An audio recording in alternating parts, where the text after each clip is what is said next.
All right. Good afternoon to our LMED 104 music class. So, good afternoon to everyone. So, let me share my screen.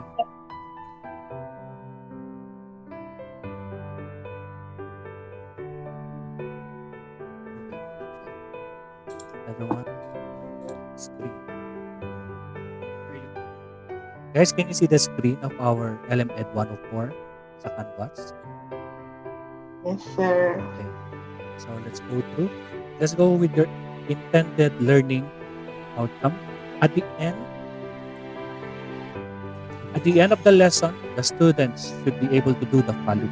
First, explain the history of development of music in the Philippines. Second, you have to demonstrate the proper way of singing the Philippine National Anthem. And then lastly, you should know how to sing the SATB depending on your vocal range. So, by and by, you'll be able to determine. So, dapat kayo mismo, you would able to determine whether you belong to soprano, alto, tenor, or bass. Okay, let's proceed.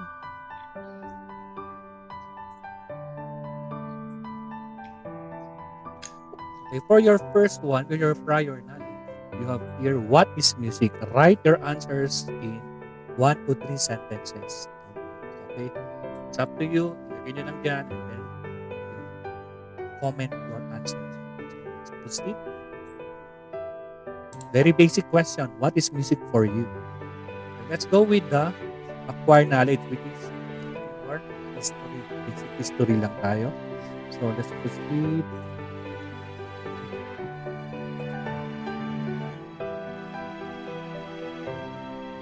Alright. Can you see the music of the Philippines during pre-Hispanic era? Kita ba? Yes, sir. Yes, sir. So, let's proceed. Introduction. Long before the arrival of the Spaniards, ancient Filipinos were living in scattered barangays and ruled by different chieftains or kings, leaders for the different tribes. Also, although they were living separately, they were similar in many ways, like religion, mode of dressing, houses, system of government, and marriage practices and economic activities. In short, they were refined and civilized. They possess a distinct culture and distinguish them from different races or other races. Especially here in the Cordillera, you can differentiate mountain province culture with a Abra culture. So, napaka very obvious. Customs, costume, same with the musical instrument, but most of it, it's in terms of how it was being built in terms of their different instrumentation. So, they have synchronized or as a whole, it's an Cordillera music or Cordillera customs, but it differs from each tribe. Let's not continue. Music of the Philippines during the pre-Spanish era. Natives were without doubt music lovers. Of course, very obvious that. Cordillera things. Music yan, especially instrumental music, kanyaw, as well as playing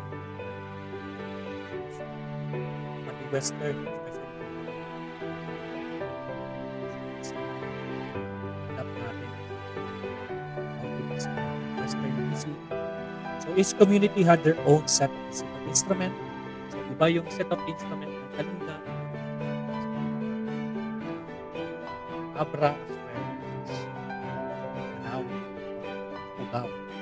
May kanya-kanyang set of instruments. So, in the account of Tagapan, the official historian of Magellan expedition, women from Cebu, were harmoniously playing the following cymbal or playing tiles, nose flute, yung mga tungali, ganyan.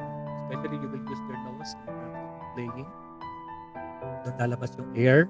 sa nose so that the nose flute will produce different sound.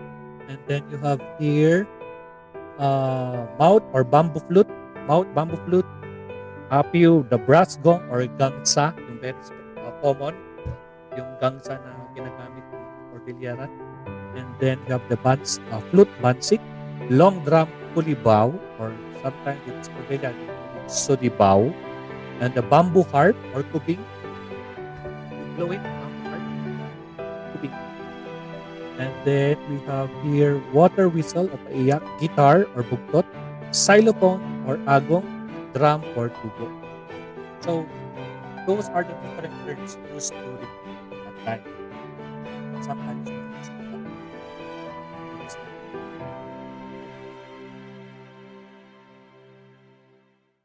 Okay, we have here Passion. If we're talking about Passion, it's a Philippine epic narrative of the Passion, death and resurrection of Jesus Christ. Meaning, you narrate yung Passion. And then, the standard elements of epic poetry are interwoven with colorful dramatic theme, and entirely of the text is chanted during the Lenten season and particularly Holy Week. Passion. Meron procession. All these mga santo. Holy Week is Catholic and Catholic. The text is an adaptation of the pre-Hispanic art of the chanting epic poem as a form of oral tradition after Christianity was introduced by the Spaniards. And the Passion cycle was adapted into a native art. Especially here in the Philippines, where people colonized by the Spaniards for 300 plus years. And most of their teachings are Christianity. And that's why our first music teachers during that time ay mga priest, mga pare. Sila yung music teacher during that time.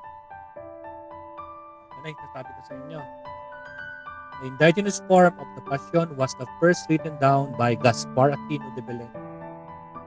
Ang mahal na pasyon ni Yeso Kristong Panginoon natin na tola. The sacrifice passion of Christ our Lord that is home. So written in 1703 and approved in 1703.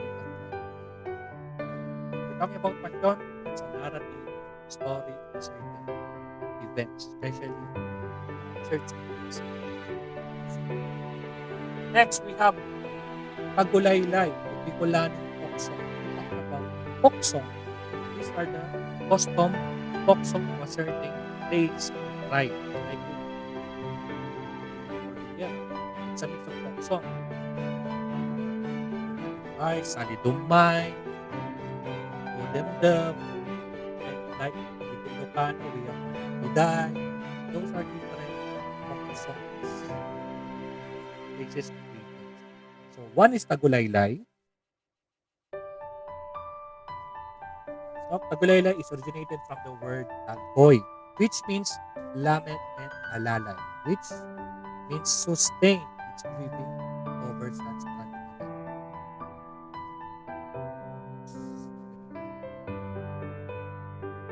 Also, TAGULAYLAY, panambitan or TAGULAYLAY is a funeral song of eulogies. It is the morning food song.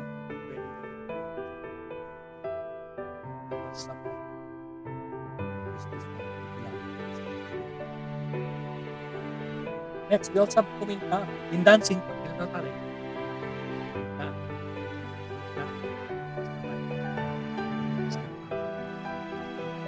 but in music, kumintang we're talking about is the name given to several distinct styles, techniques, and forms in music and dance, probably originated in the areas used by early Spanish cartographers and chronicles to denote a large province centering around what is known as Batangas.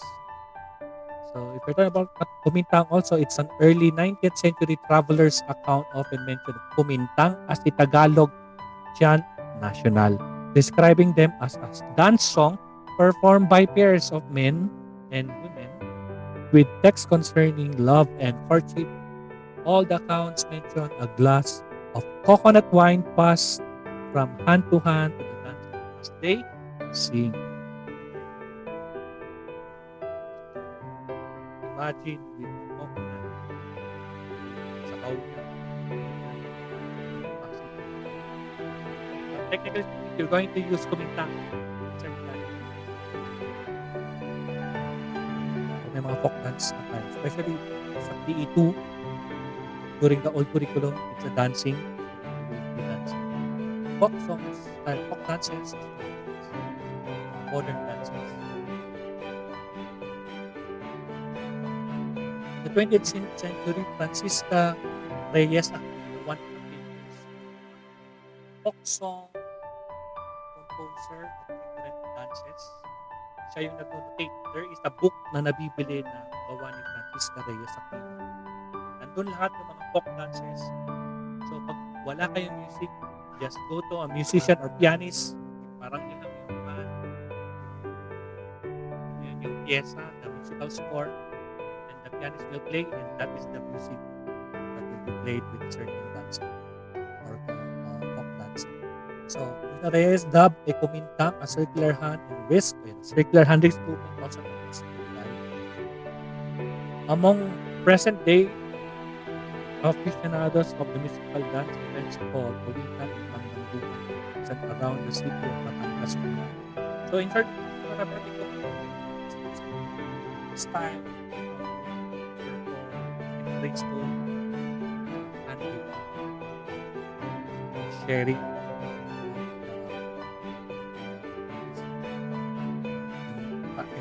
to share the drink. Dansa. From the word dansa, Old Occitan, dansa, also spent a dansa called was an Old Occitan form of lyric poetry developed in the late 13th century. So tayo meron tayong tinatawag na dancing tempo, dansa.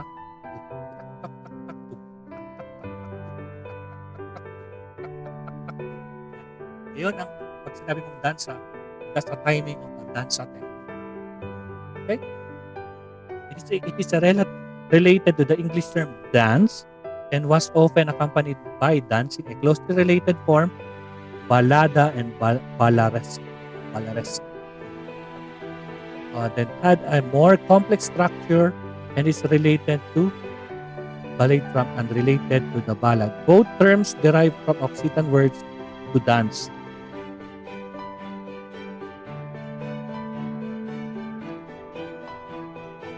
Okay, the verse of danza were sung by a soloist while refrain was sung by a choir. So a danza lacking of vuelta is called danceta. So technically, we're talking about a soloist, solo singer, solo dancer, soloist, solo performance. Pag sabi naman natin, a danza lacking sometimes, you do it with a proper timing of your tempo music. So, paano yun, sir? Siyempre, dapat meron yung music. Maririnig mo. So, dance has a real joyful music and lively music. So, yun lang. Gusto nyo, it's more on a rhythm style ang dance. Next, we have the BALITAW.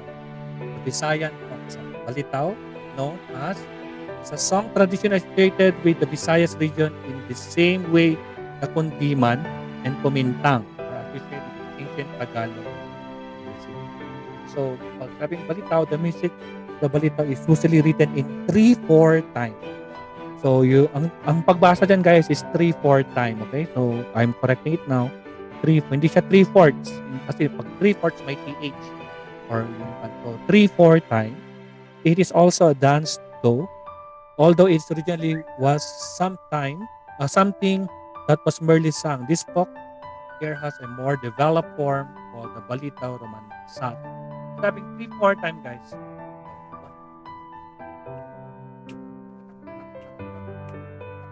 Sing the danza. 1, 2, 3, 1, 2, 3, 3, 4, 2, 3. Okay? Hindi siya 1, 2, 3. Bali. Down, outside, up, down, outside, up, down, outside. And the traditional instrument used to accompany the BALITAW was a 3-string coconut shell guitar. So yung guitar shell, the string, the traditional, a very old this instrument, So, ginawa nilang parang 3-string guitar. Or then later, the harp was adopted instrument in a choice to become because more chords could be played on it. When performed today in a modern rendition, a 5-string guitar is used. Yun yung ginagamit. Pero syempre, meron na tayong 6-string, meron yung 12-string, double string, meron yung 14-string bandurias, as well as octavinas sa mga rondalla family. The balitaw is extemporaneous exchange of love verses between man and woman, dance and mime. It is accompanied by a song or a dancers themselves sing improvising the steps and verses.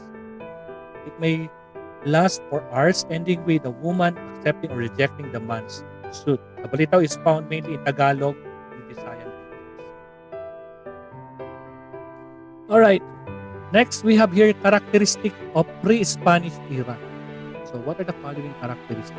First, more conservative style of sacred music. Why? Because during the pre-Spanish time, first, until today, most of our women, talagang especially here in the Philippines, are really conservative. Okay? Kayo guys, conservative po ba kayo? So, ayun. Anyway, so, technically, we're talking about pre-Spanish. Okay? So, more on how to take good care of their sacred music. Especially, we have the ritual music, kanyaw. To this moment, ganun katagal. And then also, they play music by using indigenous musical instruments like the bamboo canes, paglils, and bark of banana. Like most of the bamboo instruments in Cordillera, ginagamit here. Same with the Mindanao region, they also have bamboos. They're more made in copper. And sometimes, hangin, instrument, leaves, dahon, part of it. And technically, another characteristic is religious and musically salvation of self. Recitative because chant, sagutan. Soloist, merong choir. Wala kapag solo, may backup singers sa choir in the modern times.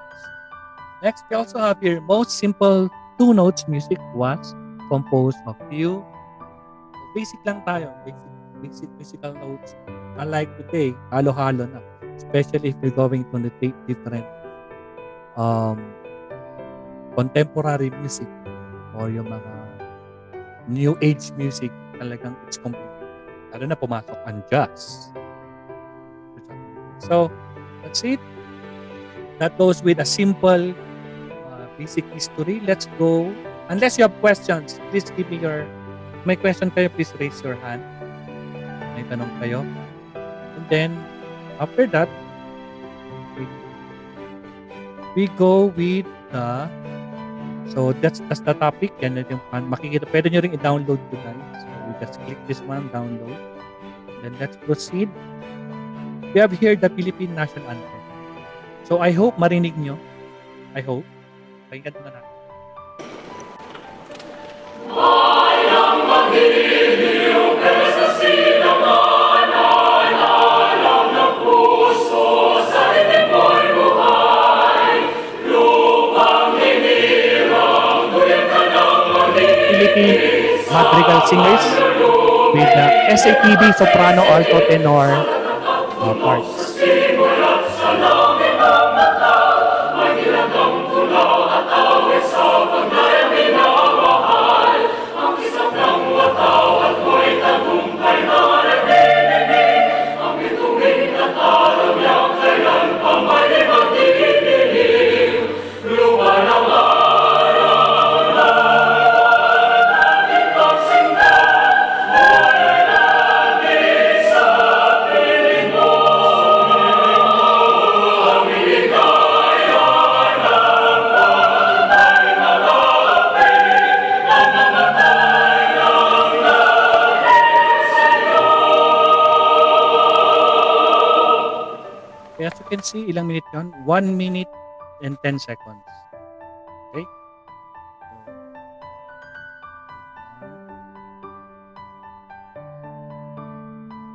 Okay, we have here the SATB, Philippine National Anthem. Practice singing the SATB parts. So, by and by, papakinggan natin to. But before we proceed here, let's go through what is this Philippine National Anthem. There we go. Okay, so the two national symbol of the Philippines, the national anthem as well as the national flag. The national anthem, the one na kinakanta natin is the Lupang Hinirang. And the national flag is the flag itself with yellow, white, blue, and red. Let's proceed. The national anthem, the Philippine national anthem was composed by Julian Felipe as instructed by General Emilio Aguinaldo. So Julian Felipe during this time, if I'm not mistaken, during June 2, 1898, June 11. So during that time, June 11, he was able to play this one in terms of piano. So sa piano niya plinay. And then sabi niya, sabi ni General Emilio Aguinaldo, because June 12 will be the celebration of the Philippine Independence Day, as it was first played public on June 12, 1898 by the town band of San Francisco de Malabon on association of the proclamation of the Philippine Independence Day including the Philippine flag and cabinet. Yun yung nasa 5 peso bill natin. What we're talking about, Julian Felipe is a well-known composer piano. Then, nag-require si General Emilio Aguinaldo masyadong solemn. Why make it a marching song or marching piece ang ating so, ginawa niya marching tempo kasi pag piano nilarelax niya while paano niya gagawin march. So that's why we have here the call this the San Francisco de Malabon marching band. Sila yon. So page 1, so inayos ulit, inarrange niya. Okay. Naririnig pa ba ako, guys? Parang nagalaw ko yung... Naririnig? Yes, sir. Yes, sir. Okay, good. May lumalabas sa screen ko kasi na error. Audio error. Okay. We continue. For more than a year, the Philippine National Anthem remained without any lyrics. So, talagang it's more instrumental. Until a person named Jose Palma wrote a poem known as Filipinas. So, yung Filipinas in Spanish. So, Spanish wordings, lyrics, which became the original words of the national anthem. So, from the music itself, ginawa na ng lyrics. So, the one who created the lyrics is Jose Palma. But in terms of Spanish, meron din tayo niyan. You can, Spanish version of Philippine national anthem, pwede nyo i-type sa YouTube. And then, during that time, this is yun nga, during the American colonial rule of the Philippines, the Spanish lyrics of the national anthem was translated into English entitled, so from Filipinas naging Philippine hymn. So from the Philippine hymn by the Filipino writer Camilo Osias and an American A.L. Lane. So finally, during that time of President Ramon Magsaysay, two Filipinos by the name Julian Cruz Balmaceda and Ildefonso Santos translate the lyrics into Filipino, now entitled Lupang Hinirang. That's that time na talaga kinakanta na natin. Pero during our grandfather's time or mga parents natin, pag mga senior na sila, they used to sing the national anthem in English. So paano yon? So ito, may sample tayo dito. I hope mapakinggan nyo. I hope lang. Land of the morning, child of the sun returning, with fervor burning, thee do our souls adore. Land Think dear the Martin and Tempo. holy, cradle of noble heroes. Never shall invaders trample thy sacred shores. Ever within the skies and through the clouds and all the hills and seas, do we behold the ravens, feel the throb of glorious liberty. Thy banner dear to all our hearts, its sun and stars alike. Oh, never shall its shining flames redeem my tyrant's might. Beautiful land of love, oh land of light, in thy embrace this rapture to lie. But it is glory ever when thou art grown, for as thy sons to suffer and die. Alright. Yan, napakinggan natin. It's more marching tempo. 2, 4, 1. Bayang magiging land of the morning. So, let's go through with our last part kasi that's it. So, ito na, papakita ko na sa inyo. So, you can see here. So, instrumental, pakita na lang natin. Ayan. So, the Philippine National Anthem, Julian Felipe and Jose Palma.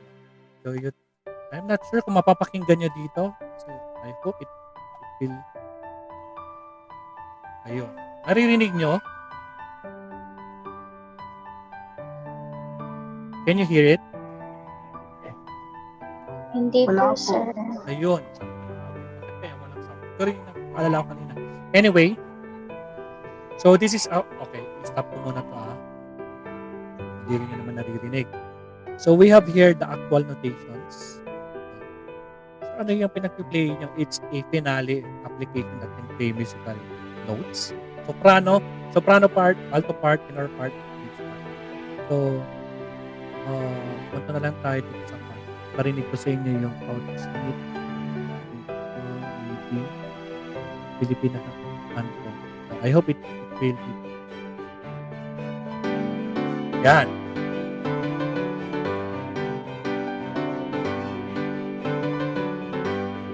Bang, bang, bang, bang.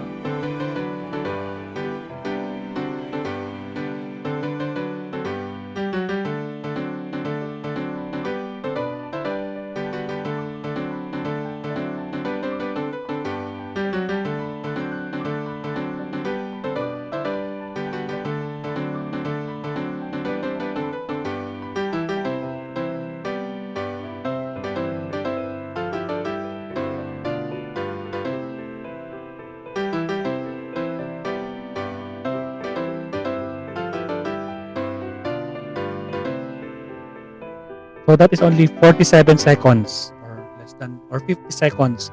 So ganun guys, usually we're going to see the less than 1 minute. Sometimes singers sa laban ni Pacquiao. Medyo ingat tayo singing. So as you can see here, you have the Philippine standard soprano pieces, alto, tenor, bass. So, you should know guys kung asan kayo. Pag for the ladies, it's either soprano or alto. Pag sa gentlemen, pwede kayong tenor or bass. So, to cut it short, our time signature is 2-4. 1, 2, 1, 2.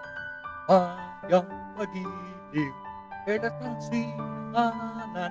So, it's a downbeat and an upbeat. It is never down, side, up. Hindi siya 4-4. Tulad ng mga nakikita natin sa mga elementary years natin na ganun. So, the correct way, so pag kayo na yung nasa field, make it sure to teach them the correct way. It's only down, up, down, up. 1, 2, 1, 2, 3, 1, 2, 3, 4. It's a no. Again, it should be 1, 2, 1. So, it's only a down and upward movement. Kasi nga, march siya. Pag marching, 2 beats. And then usually as you can see, meron siya isang sharp. It's in the key of G. Originally, yung ginawa ni Julian Felipe, it's a key of F. Isang flat. Pero ngayon, here in Baguio City, or different schools, different musicians, they use the key of G. So, isang medyo tinaas nila ng konti. Kasi medyo mababa daw yun. Pero, some schools are still using the key of F. But for now, we focus that the Philippine National Anthem is the key of G. As in, guwapo. Ayun. Key of guwapo. Key of G, 1 sharp. Okay, so pakinggan natin guys yung ibang section. So let me share sa inyo. Okay. So for the soprano, of course, the usual, but for the altos muna tayo. Yung mga altos dyan.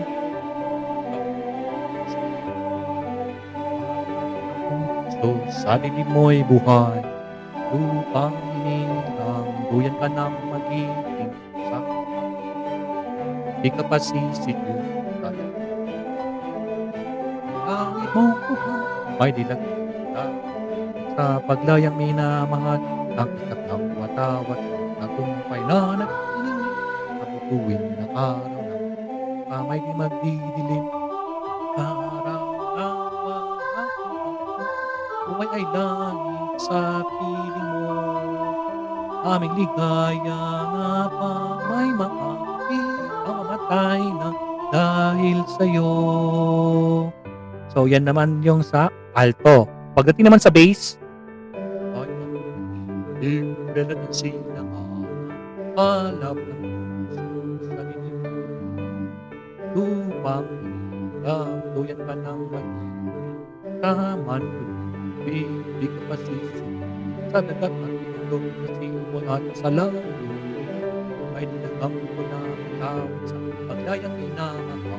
Ang sikap ng matawad mo'y nagumpay na naglilimi. Kapit tuwin ng araw ng kailan pa may di magiging. Luma ng araw ng aking pintaw. Buhay ay lang sa mo. Aming ligaya na ay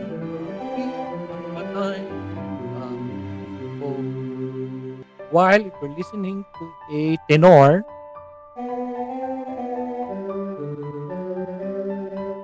yan naman yung notation. Upang inilang, duyan ka ng malilang, di ka masisi.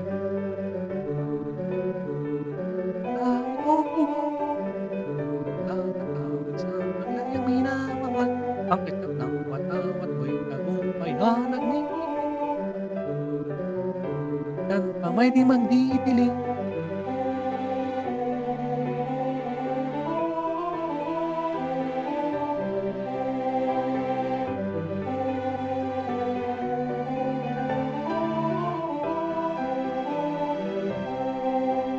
Alright, so yan guys, narinig yung alto, tenor, and bass. The soprano is the same. The actual way, kung paano natin kinakanta, that's the way. So you know how to classify your voice. That's your assignment. And then after that, of course, if you go through with your canvas. So yan na. Nandito na yung mga notations. You just download your voice. Kung soprano ka, so soprano, alto, tenor, or bass. Then after that, assessment. Sing the Philippine National Anthem individually based on your vocal classification criteria. First, timing, 10 points. SATB voice, 10 points. So, you submit it here. Dito nyo submit. You have until September 10. So, pag natapos yung klase natin, you can start doing it. So, pakinggan yun. Then, I will be also sending the needy form or -1 form for your guide. Sa group chat na lang para masabilis mo, you can play it.